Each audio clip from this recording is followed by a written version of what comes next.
आज का हमारा मौजूद जश्न आजादी के बारे में है। सबसे पहले तो आप सब लोगों को मेरी तरफ से पप्पू को, गुड्डू को, मुन्नी को, हाजरा को, नाजिया को, बबलू को, जो पाकिस्तानी इस मुल्क में है या बैरून मुल्क हैं, उन सबको मेरी तरफ से जश्न आजादी की बहुत बहुत मुबारक हो।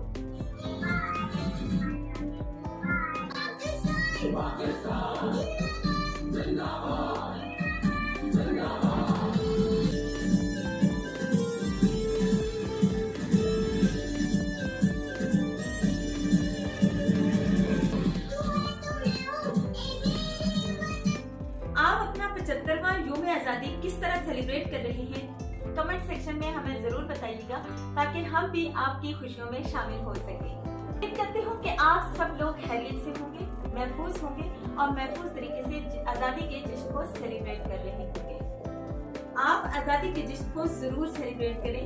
हम पाकिस्तानी हैं और ये हमारा हक है, हम आजाद जो है। लेकिन आप लोगों से ये अर्ज करती चलूं कि मुहर्रम के इस अजीम महीने की अजमत और एहतराम का भी जरूर ख्याल रखें। जी नाज़रीन, तो अब हम बात करेंगे जश्न आजादी के बारे में। ये मुल्क हमें कैसे मिला?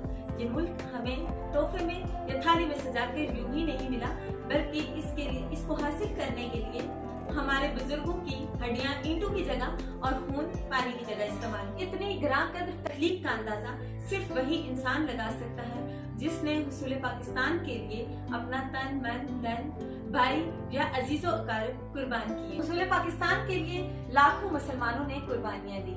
अपनी जानों के नजराने पेश करके उन्होंने ये मुल्क हासिल किया। कितनी माओ बच्चे उनके सामने कत्ल कर दिए गए। कितनी पाक दामन औरतों ने नहरों और कुओं में डूबकर अपनी जान की कुर्बानी दी। बच्चे यतीम हुए जो सारी जिंदगी वालिदैन की शफकत से महरूम रहे। मुसलमानों के इत्तेहाद और कायदे-ए-आज़म की खुलूस की वजह से ये मुल्क वजूद में आया। हमें आजाद की दुनिया हुई हैरान, दुनिया हुई हैरान, दुनिया हुई हैरान। यूदी हमें आजाद की दुनिया हुई हैरान। कायदे-ए-आज़म तेरा एहसान है, एहसान। कायदे-ए-आज़म तेरा एहसान है, एहसान। बात को नजरअंदाज नहीं किया जा सकता। इसमें टीपू सुल्तान का खून, सर सैयद की निगाहे दूरबीन, इकबाल के उफकार और कायदे-ए-आज़म की जद्दोजहद शामिल है। नाज़रीन, बेशक आजादी बहुत बड़ी नेमत है जिसे जुटाया नहीं जा सकता। इसी हवाले से हमारे साथ मौजूद है मिस आलिया, जिनका ताल्लुक एजुकेशन डिपार्टमेंट से है और हमना जमील ये 6th क्लास की स्टूडेंट है। हम इनसे बात करेंगे और जानेंगे कि आजादी बहुत बड़ी नेमत है, इनके क्या नजरियात हैं। जी मिस आलिया, पहले तो आपका बहुत बहुत शुक्रिया कि आज अपने इतने अच्छे मौके पर मुझे बुलाया है और बात करने का मुझे मौका मिला है। आज़ादी की कीमत सिर्फ वही लोग जान सकते हैं जिन्होंने इसके लिए कुर्बानियाँ दी हैं। इस या आज़ादी की कीमत वो परिंदा जान सकता है जो कैद में होता है। इसके अलावा हम दूर क्यों जाते हैं, हम कश्मीर की मिसाल हमारे सामने है इस वक्त के उन लोगों ने कितनी अपनी जानें कुर्बान की हैं आज़ादी की खातिर। इस सिलसिले में बहुत सारे लोग अपनी जानें गंवा भी चुके हैं और ये सिलसिला अब तक जारी है। आज़ादी की कदर आप फिलिस्तीन के मुसलमानों को देख सकते हैं तो कैसे आए रोज उन पर जुल्म सितम किए जाते हैं, उनके ऊपर गोलियां चलाई जाती हैं, कितना खून वो लोग बहा चुके हैं इस सिलसिले में। तो आज़ादी की कदर असल हकीकत में हम उनसे उनकी कोशिशों से या उनकी कुर्बानियों से हद का अंदाजा जो लगा सकते हैं कि आज़ादी जो हमें इतनी आसानी से हासिल नहीं होती। इसके लिए हमें कितनी कुर्बानियाँ करनी पड़ती हैं। जैसे हमने पाकिस्तान हासिल किया है तो ये एकदम से हमें हासिल नहीं हो गया, हमारे बुजुर्गों ने इसके लिए जानें कुर्बान की है, तब कहीं जाके आज हमें आज़ाद हवा में जो है वो सांस ले रही है। अच्छा नाज़रीन, हम हमना से जानते हैं कि हमना ने 14 अगस्त के हवाले से क्या क्या तैयारी की। मैंने तो 1 अगस्त से ही अपनी जो 14 अगस्त की शॉपिंग है वो स्टार्ट कर दी थी। सबसे पहले मैंने मम्मा के साथ गई और मैंने कपड़े खरीदे ग्रीन और वाइट कलर के। फिर हमने बहुत सारे बैचेस खरीदे ग्रीन और वाइट फ्लैग के।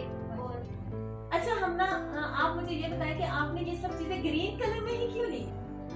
क्योंकि देखिए हमारे झंडे का भी कलर ग्रीन और वाइट कलर का है। आप मुझे बता सकती हैं कि ये झंडे का कलर कोई और भी तो हो सकता था ना? आपका वैसे कौन सा फेवरेट कलर है? रेड। रेड। तो झंडे का आपके माइंड में ये नहीं आता कि ये कभी झंडे का कलर जो है ये रेड होना चाहिए था? अगर ये ग्रीन है तो क्यों है? नहीं, क्योंकि इसका एक मकसद है ना, इसके पीछे एक मकसद है कि इसका अच्छा। कलर ग्रीन और वाइट कलर का है। जो वाइट कलर है वो माइनॉरिटी को रिप्रेजेंट करता है और जो ग्रीन कलर है वो मेजॉरिटी को रिप्रेजेंट करता है। माशाल्लाह माशाल्लाह, क्या बात है। अच्छा आप मुझे ये बात बताएं कि इसके अंदर एक ये स्टार बना हुआ है, इसका क्या मकसद है? ये क्यों बना हुआ है? हमारे इस्लाम के भी 5 अरकान हैं और पाकिस्तान के भी 5 सूबे हैं, तो ये स्टार उसको रिप्रेजेंट करता है। माशाल्लाह, क्या बात है। इसके अंदर एक चांद बना हुआ है, चांद के बारे में क्या कहेंगी आप कि ये क्यों बना हुआ है? ये पहली तारीख का चांद है। ये खंजरनुमा चांद हमारे शहीदों के लोगों का हथियार है। ये परचम कल भी अजीम था और आज भी अजीम है। फाइनली ये परचम फतह और कामयाबी की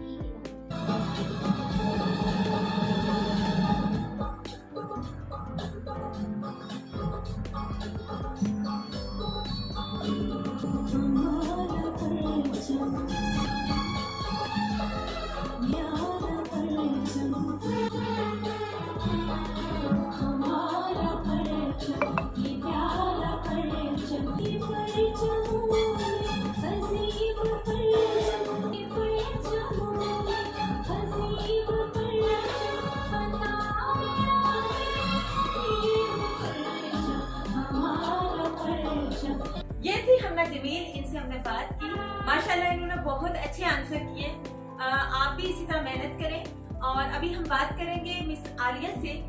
मिस आलिया, आप हमें बताएं कि 1947 से लेकर पाकिस्तान आज तक तरक्की की राहों पर गामजन है, आप क्या कहेंगे?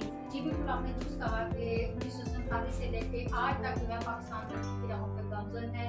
जैसा कि हम लोगों ने देखा है कि मोहम्मद सरवर से लेके लाला जान शबीर तक, उसके बाद फिर हम देखते हैं कि ईदी से लेके कराची के खाना घर वाली परवीन तक, इसके अलावा इरफा करीम से लेके मलाला यूसुफजई तक, अलावा गोला बारूद से लेकर एटमी ताकत, पाकिस्तान की एटमी ताकत बनने तक। अगर इसके अलावा आप देखें तो जैसे पाकिस्तान की पहली रुकने असम्बली शाइस्ता कराम है, वहाँ से लेकर आप बेनज़ीर भुट्टो शहीद को देख सकते हैं, उनके शानदार नामे। इसके अलावा कानून के स्टेट बैंक के इफ्तिताह से लेकर ग्वादर पोर्ट के जितने भी मंसूबे बनाए गए हैं। अगर हम क्रिकेट की दुनिया में देखें तो जैसे वर्ल्ड कप से लेकर PSL और इस किस्म के जितने भी मंसूबे बनाए गए, जैसे सी पैक का मंसूबा है, ये इसके ऐसा कौन सा मंसूबा है जो बनाया गया और पाकिस्तान की कौम को हासिल, उसमें ऐसा क्या है जो हासिल नहीं कर पाया?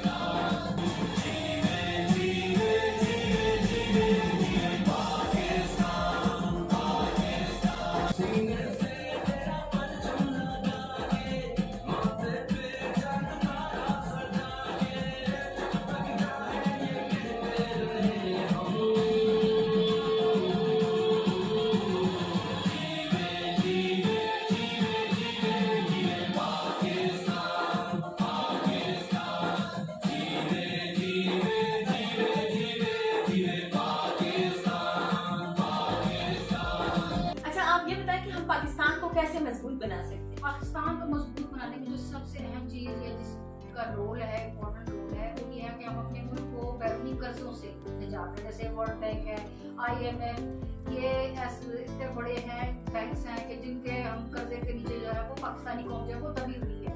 तो सबसे पहले तो हमें इस चीज को जो है वो खत्म करना है। दूसरी जो चीज़ है, हम अपनी बरामदात को जो है वो ज्यादा लोगों की कोशिश होनी चाहिए कि हम अपने मुल्क की बनी हुई चीज़ों को इस्तेमाल करें, ना कि जो फॉरेन कंट्री से हमारे मुल्क में चीज़ें ला जाती हैं इस तरह से हम अपने मुल्क को जो है वो ज़्यादा मजबूत बनाते हैं। और जो सबसे मेन इम्पोर्टेंट चीज़ है हमारी जो हमारा कल है, हम जो उन्होंने इस मुल्क को जो है वो मजबूत बनाना है, उसके लिए ज़रूरी है कि आज अपने लाइफ का गोल बनाए और उसमें जो है वो तालीम सबसे अहम किरदार अदा करती है कि वो अपने तालीम को जो है वो ज़्यादा से ज़्यादा हासिल करें ताकि वो अपने मुल्क की माशरे में सबसे ज़्यादा अहम अदा कर सकें। मेरे ख्याल में तो यही एक चीज़ है जो पाकिस्तान को मजबूत बनाती है। जी बिल्कुल। 14 अगस्त को बनाने का मकसद आने वाली नस्ल में शऊर पैदा करना है। इनको समझाना है कि हरे रंग के कपड़े पहनने से हमारा फर्ज अदा नहीं हो सकता, झंडियाँ खरीदने से, बैजेस लगाने से या डेकोरेशन करने से हमारा फर्ज अदा नहीं हो जाता, बल्कि हमें इस मुल्क की तरक्की और खुशहाली के लिए हर टाइम मेहनत करनी है और अपने बुजुर्गों की तरह हर कुर्बानी के लिए तैयार रहना है। नई नस्ल को चाहिए कि वो दिल लगाकर मेहनत करें और खूब तालीम हासिल करें। आइए हम मिलकर ऐड करें कि हम अपने फराइज ईमानदारी से सर अंजाम देंगे। चलो ये सोचे हम आज मिलके, चलो ये सोचे हम आज मिलके, जो इस ज़मीन से किया था हमने वो अहद क्या हम निभाएंगे, वो अहद क्या हम निभाएंगे। चलो ये सोचे हम आज मिलके, चलो ये सोचे हम आज मिलके। अच्छा, तो हमना जमील, आप मुझे बताएं कि आप बड़ी होकर क्या बनेंगी? मैं बड़ी होकर आर्मी में जाना चाहती हूँ और अपने मुल्क की खिदमत करना चाहती हूँ। अच्छा, आप अपने व्यूअर्स को कोई मैसेज देना चाहेंगे? जी बिल्कुल, मैं अपने व्यूअर्स को एक मैसेज देना चाहती हूँ कि मैं काफ़ी टाइम से नोट कर रही हूँ कि 14 अगस्त के दिन बच्चे बड़ी खुशी से जो है वो झंडियाँ फरोख्त करते हैं और उनके माँ बाप भी उनकी खुशी ये देख के उनको ले देते हैं झंडियाँ। पर जैसे ही 14 अगस्त का दिन गुजरता है तो अगले ही दिन हम देखते हैं कि गली में जगह जगह पर वही झंडियाँ नीचे पड़ी होती हैं। तो मेरी ये सबको मेरा एक मैसेज है और स्पेशली बच्चों को कि ऐसे झंडियों को नीचे ना फेंकें बल्कि उनको संभाल के रखें आपके अगले साल, ताकि आपको उसको 14 अगस्त के दिन दोबारा से उन्हीं से घर को अपने सजा सकें। प्लीज़ आप लोग झंडियों को ऐसे ज़मीन पर ना फेंकें। माशाल्लाह माशाल्लाह, बहुत अच्छी आपने बात की। अच्छा, आपको हमना ये बताएंगे हमें कि आपको ये सारी चीज़ें कौन सिखाता है? ये सारी चीज़ों सबसे पहले तो मैं अपनी टीचर्स को बताऊंगी, क्योंकि आज मैं जहाँ पर भी हूँ मेरी टीचर्स ने मुझे बहुत हिम्मत दी और इतना सब कुछ उन्होंने मुझे सिखाया। और आपकी टीचर का क्या नाम है? मेरी टीचर का नाम है मैम नाहिद और जैसे बहुत सारी और मेरी टीचर्स हैं, तो उनको भी बहुत बहुत थैंक यू, क्योंकि उन्होंने हमें इतनी हिम्मत दी कि आज उनकी वजह से हम इस जगह पे इस शो पे आई हूँ मैं और आप सबसे इतनी सारी बातें कर रही हूँ। और दूसरी बात कि मेरी मम्मा, उन्होंने भी हमें बहुत सपोर्ट देती हैं वो मुझे और बहुत ज़्यादा हिम्मत देती हैं। कॉन्फिडेंस उनकी वजह से ही है मेरे में और मैं इस शो पे आके इतना सब कुछ आपके सामने बात कर सकती हूँ। मैं सब कुछ माशाल्लाह। जी नाज़रीन, तो ये थी हमना जमील। इन्होंने बहुत अच्छे तरीके से अपने आप को, अपने पाकिस्तान को और अपने वालिदैन को और अपने टीचर्स को रिप्रेजेंट किया और इन्होंने बताया कि हमें किस तरीके से अपने परचम का अदब एहतराम करना चाहिए। आप सब लोग भी इस चीज़ का ख्याल रखा करें, तो उसकी बेहुरमती ना किया करें। हम शुक्रिया अदा करते हैं अपने इन तमाम बुजुर्गों का जिन्होंने इतनी कुर्बानियाँ देकर हमें आज़ाद करवाया। हम शुक्रिया अदा करते हैं अपने वतन अजीज़ का जिसमें हम आज़ादी की ज़िंदगी बसर कर रहे हैं। आखिर में मैं यही कहूँगी, शुक्रिया पाकिस्तान।